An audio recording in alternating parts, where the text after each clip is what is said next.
Question ये है कि ह्यूमन एक्टिविटीज ने फ्लोरा और फौना की डिप्लीशन यानी उनका घटना कैसे बढ़ाया है।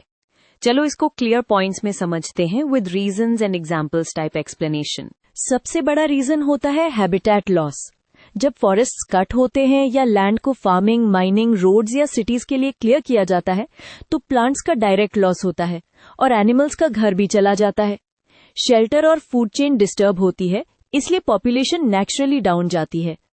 अब सोचो, सिर्फ एरिया कम होना ही इशू नहीं है, कभी कभी हैबिटेट पीसेस में टूट जाता है जिसे फ्रैगमेंटेशन कहते हैं। इससे एनिमल्स को माइग्रेट करना, मेट्स ढूंढना और सेफ कॉरिडोर्स यूज करना मुश्किल हो जाता है। स्मॉल आइसोलेटेड ग्रुप्स में ब्रीडिंग कम होती है और एक्सटिंक्शन का रिस्क बढ़ जाता है। नेक्स्ट मेजर फैक्टर है पोल्यूशन। पेस्टिसाइड्स और फर्टिलाइजर्स सॉइल और वाटर को कंटेमिनेट कर देते हैं, जिससे प्लांट्स की ग्रोथ इफेक्ट होती है और इंसेक्ट्स, बर्ड्स, फिश जैसे एनिमल्स पॉइजन हो सकते हैं। इंडस्ट्रियल वेस्ट और प्लास्टिक से वाटर बॉडीज चोक होती है और फूड चेन में टॉक्सिन्स एक्यूमुलेट होते हैं जो लॉन्ग टर्म सर्वाइवल को हिट करता है। अब आता है ओवर एक्सप्लॉयटेशन, यानी नेचर से जरूरत से ज्यादा लेना।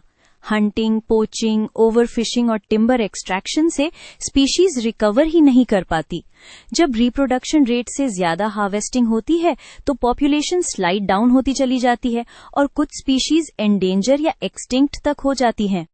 ह्यूमन एक्टिविटी से इन्वेजिव स्पीशीज भी स्प्रेड होती हैं, जैसे नॉन नेटिव प्लांट्स या एनिमल्स जो एक्सीडेंटली या ट्रेड के थ्रू आ जाते हैं। ये लोकल स्पीशीज से फूड और स्पेस के लिए कम्पीट करते हैं, कभी कभी डिसीजेस भी ले आते हैं। लोकल फ्लोरा फौना के पास डिफेंस नहीं होता तो उनका डिक्लाइन फास्ट हो सकता है। फाइनली, क्लाइमेट चेंज को कनेक्ट करना जरूरी है। फॉसिल फ्यूल्स बर्न करने से टेम्परेचर और रेनफॉल पैटर्न्स चेंज होते हैं।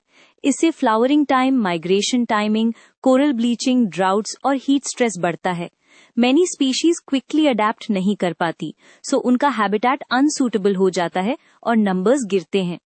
तो ओवरऑल आइडिया ये है, ह्यूमंस जब land use change, pollution, over use, invasive spread और क्लाइमेट इम्पैक्ट क्रिएट करते हैं तो बायोडाइवर्सिटी का बैलेंस टूट जाता है। रिजल्ट में फ्लोरा और फौना की वैरायटी भी कम होती है और उनकी टोटल पॉपुलेशन भी डिक्लाइन करती है। आंसर लिखते टाइम इन पॉइंट्स को शॉर्ट एग्जाम्पल्स के साथ जोड़ दोगे तो एक्सप्लेनेशन कंप्लीट हो जाएगी।